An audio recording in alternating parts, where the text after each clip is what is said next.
The Calloway family Christmas dinner was the kind of event that required a seating chart.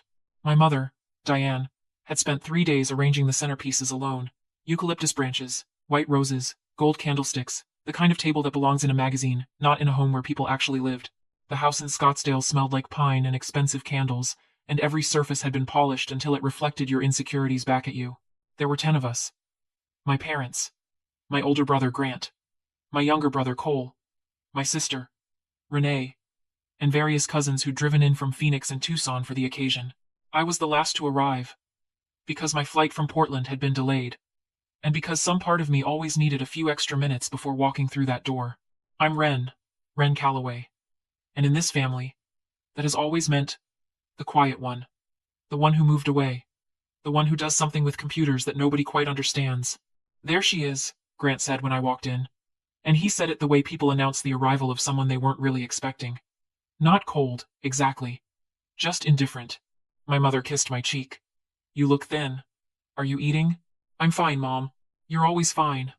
She turned back to the kitchen before I could respond. I found my seat at the far end of the table, between Cole's empty chair and a cousin named Derek who spent most of dinner talking about his fantasy football league. I was used to the end of the table. I'd sat there my whole life. The real conversation started, as it always did, with my father. Dale Calloway was 63 years old and built like someone who had never once doubted himself. He'd started Calloway Construction right out of college, and turned it into one of the most respected mid-size contractors in the Southwest. He was proud of that. He had every right to be. And he reminded us regularly. I've got news, he said, setting down his fork with the quiet authority of a man who was used to rooms going silent when he spoke.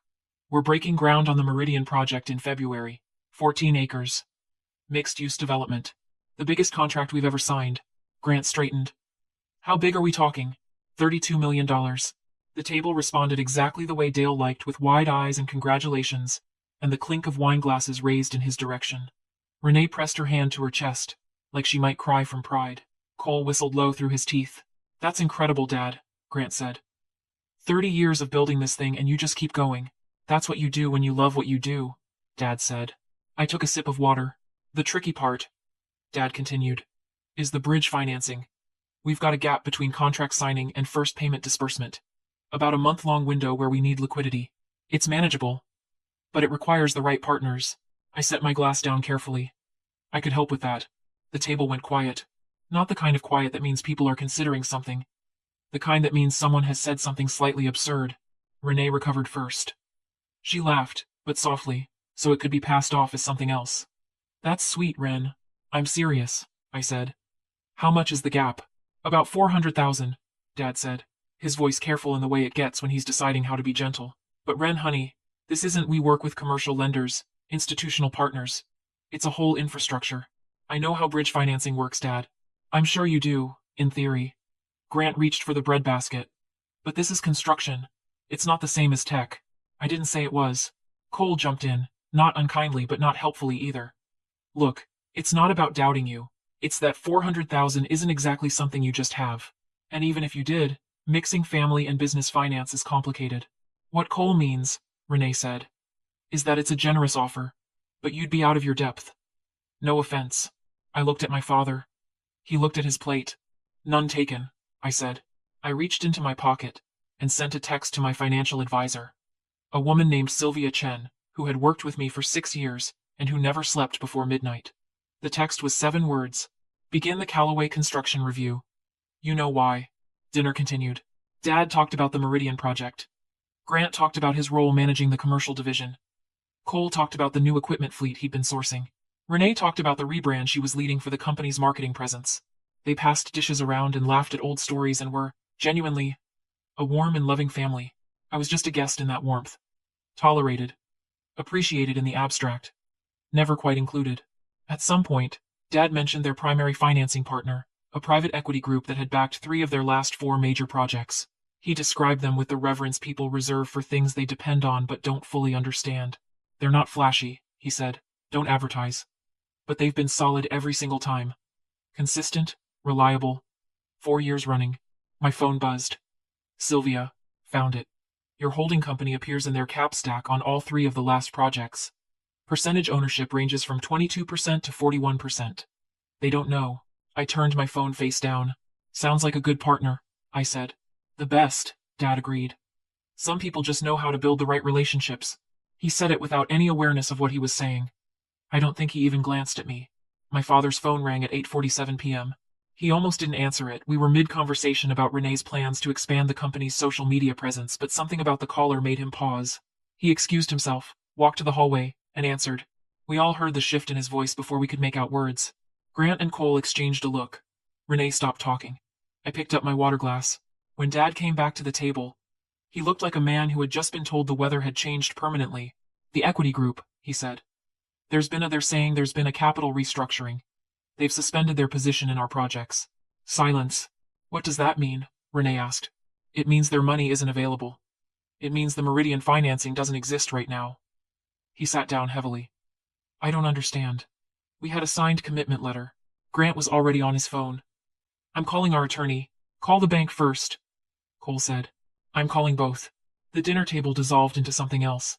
Phones out, voices low and urgent. The centerpiece suddenly absurd against the backdrop of what was happening. Renee looked at me. I don't know what she was looking for. Do you know anything about this kind of situation? She asked. Not unkindly. She genuinely seemed to think I might have a useful perspective. A little, I said. Dad looked up. Their fund is called Ridgeline Capital Partners. Nobody seems to know who's behind it. It's structured through a series of holding companies. He rubbed his face. If we can't find out who's actually pulling the strings, we can't even make a phone call. I took a long breath. I might know something about Ridgeline, I said. Every head at the table turned toward me. What do you mean? Dad's voice was very still. I've followed them for a while. They're private. Very private. But they're one of the most capitalized independent investment vehicles in the region. Real estate focused, primarily Southwest markets, some Pacific Northwest. They don't list publicly, but their total assets are somewhere around 600 million.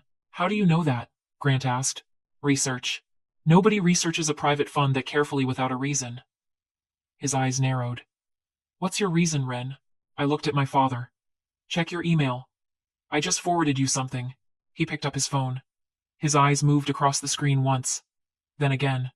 His jaw tightened, then his hand lowered slowly to the table. And he looked at me the way I had never seen my father look at anything, like the ground had shifted under him. Read it out loud, I said quietly. His voice was barely above a whisper. Ridgeline Capital Partners Principal Ownership Summary. Controlling interest, 79%. Primary stakeholder. He stopped. He couldn't finish the sentence. I'll finish it, I said. Primary stakeholder. Ren A. Calloway. Total assets under management. $614 million. The table was absolutely silent. Cole made a sound that wasn't quite a word. Renee pressed both hands flat on the tablecloth like she needed to feel something solid. Grant stared at me with an expression I had never seen on his face in 34 years of being his sister. You're Ridgeline, Dad said. I'm Ridgeline. For 4 years. 4 years, 2 months. He set the phone down. Ren. How? I folded my hands on the table. This was the part I had been sitting with for a long time. Not with anger. Not exactly. With something quieter than anger. Something that had weight but not heat. When I left Scottsdale at 24, I had $12,000 and a piece of software I'd built in my apartment. I sold a licensing deal 18 months later for a little over $2 million. I didn't spend it. I invested it. I made mistakes. I made better decisions. I kept going. I looked at my father. I learned from you, Dad. I watched how you thought about land value, about timing, about what makes a project worth the risk. You never taught me directly, because you never thought to, but I was always paying attention. $600 million, Renee said faintly. 614. Yes. And you invested it in us? Cole's voice cracked slightly on the last word. I invested it in sound projects with a contractor I trusted. The fact that the contractor was my father was relevant. But it wasn't charity. Every dollar I put into Callaway Construction was a calculated decision based on track record and asset value. I paused. You're good at what you do. All of you. I never doubted that. Then why? Grant stopped. Started again. Why pull the funding? Why tonight? I looked at him for a long moment. Because tonight, when I offered $400,000 to help close a gap that, relative to my actual position, is the equivalent of someone offering you a $20 bill, you all laughed. Dad called it theoretical. You told me I was out of my depth. Renee said I'd be in over my head. I kept my voice even. I have been quietly keeping this company solvent through 2 economic downturns and a supply chain crisis. And tonight, at this table, I was still the quiet one who doesn't quite understand how real business works. The candles flickered. The eucalyptus sat perfectly arranged in the centerpiece. My father put his face in his hands. I'm not doing this for revenge, I said. I want to be clear about that. I'm doing this because something needed to change, and I didn't know how else to make you see it. I have tried, in small ways, for years. You weren't looking. Dad lowered his hands. His eyes were red at the edges. Dale Calloway, who I had never once seen cry, looked like a man standing in the wreckage of an assumption he hadn't known he was making. Ren, he said. I am so sorry. For what specifically? I asked. Not to be cruel. Because it mattered. For not seeing you. For assuming. His voice broke slightly on the word. I taught you everything you know, and then acted like you knew nothing. That's on me. That's entirely on me. Grant spoke without being prompted.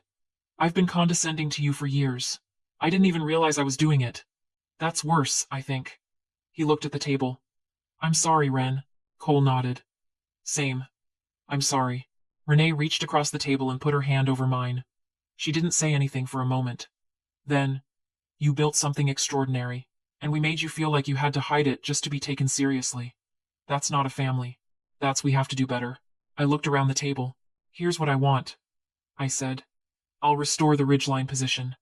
Full capitalization. Meridian project proceeds as planned. But I'm not staying invisible.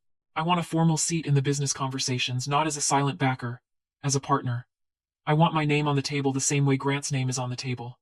And I want this family to stop deciding who I am before I've had a chance to speak. Dad stood up, walked around the table, stood in front of me. You have always had a seat at this table, he said. I just failed to pull out the chair. He extended his hand. I shook it. Then I pulled out my phone and called Sylvia. Restore the ridgeline position. Full capital reinstatement. Plus an additional draw of $15 million for the Meridian expansion phase. I paused. Yes, I'm sure. Merry Christmas. I hung up and looked at my family, really looked at them. The funding will be back in place by Monday morning, I said. The Meridian project is a good project. I'd have backed it either way. Dad laughed. A real one, surprised out of him. You would have? You built something worth backing, I said. I just needed you to know I was the one doing it. Later, after the dishes were cleared and the candles had burned low and the cousins had drifted to the living room, my mother found me on the back patio, looking out at the Scottsdale night. She put a blanket around my shoulders without asking if I wanted one. I always knew you were extraordinary, she said quietly. I just expressed it badly. You expressed it as worry, I said. That's what love looks like when it doesn't know what to do with itself. She was quiet for a moment. I'm learning. I'm going to do better. I leaned my head against her shoulder. Just for a second. I know, Mom. The desert was cold and clear, and the stars over Scottsdale were out in full. $614 million and a seat at the family table. I had built the ocean. It turned out I'd just been waiting for the rest of them to learn how to swim.